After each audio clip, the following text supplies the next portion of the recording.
In a small western Iowa town, population less than 2,000, big things are happening within the walls of the Woodbine Community School District.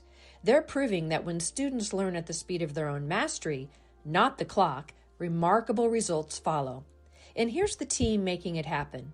With just over 500 students, 46 teaching staff, and 3 administrators, this tiny school community is doing extraordinary things by fundamentally shifting how students learn.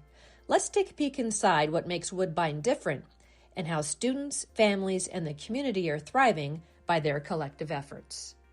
As we looked at transforming the system, we've created 2 different systems. Okay, so from Woodbine Community School District campus, we've created a personalized learning system. Kids move at the speed of their learning, not speed of time. Then on Ignite Pathways, the regional center that we started, a $20 million project, there was a bond. We've done lots of business presentations, asking for funds, and they've been very successful, and we appreciate them. We created a competency-based education model. So we've kind of said, look, we can create 2 different learning systems and give parents and kids options in a small town. So it's just really about choices. These choices mean students are no longer just sitting in desks throughout the day, learning the same material at the same pace as their classmates. The results are tangible. Last year, we had over 50% of our students that moved to the next grade level standard. So for example, when I say that, a kindergartner who has met proficiency in all of their ELA essential standards could now move on to first grade. Parents agree they've seen a positive difference in their children through this personalized approach. When we moved here, it was great. We definitely loved how progressive the school district was with personalized learning and interest-based learning. So when we got here, my children were able to take tests to see where they were and placed at. That way they weren't falling behind on anything, and that way they were able to catch up where they needed to be. For us, I think my boys now are both in math a grade ahead, and to treat the student and treat these kids as, instead of we're all the same and we all learn the same, I love the approach that we all think differently, we all have our strengths and our weaknesses, and trying to cater to those is really incredible. My kids have really responded well to it, and I think that they've responded well not because my children are all the same. They are very different children. My oldest, is an easy learner and can move on kind of more independently, where my middle needs a little more support. And I feel like they've all responded really well to the personalized learning system, even though they're very different children. Because learning is personalized, elementary students also gain access to interest-based exploration.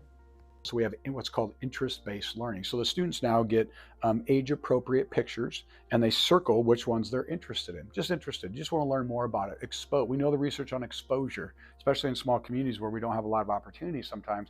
Exposing someone to what a firefighter does, or what a doctor does, or really what an architect does, or really what drama or music does, can change their life. Besides for personalized learning, the interest-based learning in the afternoons, especially for the elementary end, where they're not stuck in a desk after lunch, they're being able to explore whether it's STEM or culinary, all those things that most of the time you don't get until junior high or high school, has been absolutely amazing.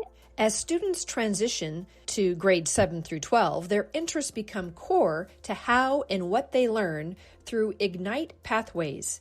Ignite stands for Inspiring Growth, Navigating Individuals, Transforming Education. The competency-based level of Ignite lets the kids choose their career and technical education area of interest. Police science, for example, equestrian, aviation, there's just some of the examples that we have.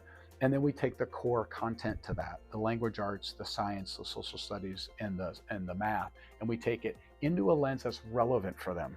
And we believe long-term they'll remember it better.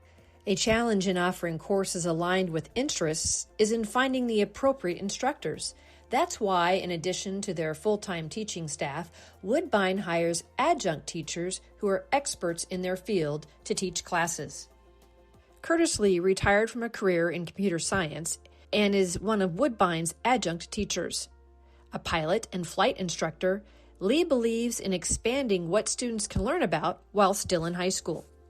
Probably just trying to help them understand what's out in the world, and then giving them an introduction to that. So that gives them an opportunity to see that with our simulators. It even adds more to that education. So it helps the kids kind of see what it's like flying an airplane, without any risk or anything like that. Today, we're getting them out into the field and away from the desk. And I think that's so beneficial because really it kind of gets into the business world. You get in the business world, we're teaching different than we're taught out there. And so we're bringing that closer here where they're getting the experiences and exposure to that. So the evolution has been pretty dramatic. This evolution couldn't have happened if the appropriate resources were not provided to staff so they could transform how they teach. Along this journey, there's been multiple outside agencies that have audited us and said, hey, are you on the right path or not on the right path based on the processes you're using? One of those agencies, it's focused on professional learning communities. So we call them PLCs in the industry. And what it is just starting to focus in on small groups of teachers, talking about how they instruct, how we can do better, and how we can use data to inform our instruction. The professional learning community journey for us has really helped guide us in the instructional methodologies that we've now changed, and how we've adapted our instruction, how we use data to inform instruction, not to have instruction inform data, right? And so doing that flip piece, and then really focus in on that word all. So when we talk about the resources that we need for staff, if we say we have a mission statement where we focus on all students, that means all students. That means we need to give them what they need when they need it as a teacher. It's really been a shift in mindset of what teaching is supposed to look like, what it's supposed to look like to be a student, and just being willing to be open-minded and creative in how you reach students and parents. And it's not the same that maybe it looked when I was in school or when parents were in school, and to keep changing it to make it better. But it's been a lot of changes, but it's all been positive, and every year I think we get a little better with what we're trying to implement with students and families. I think the flexibility lets students be engaged all the time, and my job is considerably easier with 100% student engagement. The open-mindedness you have to teach in this type of system has really changed from year to year.